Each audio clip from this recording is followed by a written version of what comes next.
ফুল তোমাকে কেউ দিয়েছে? তুমি কিনছো?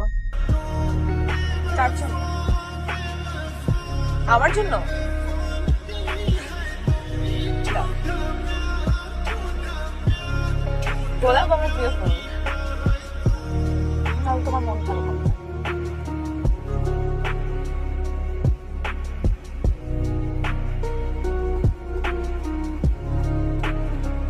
হ্যালো, আচ্ছা একটু ক্যাম্পাসের পিছনে গেটে আসো তো, একটু জলদি এসো।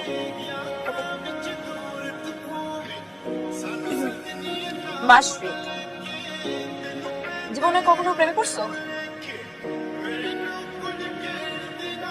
কখনো কাউকে ভালোবাসি বলছো? জীবনে কখনো না কখনো প্রেমে পড়বা, কাউকে না কাউকে ভালোবাসি বলবা। তো তোমাকে একটা লেসন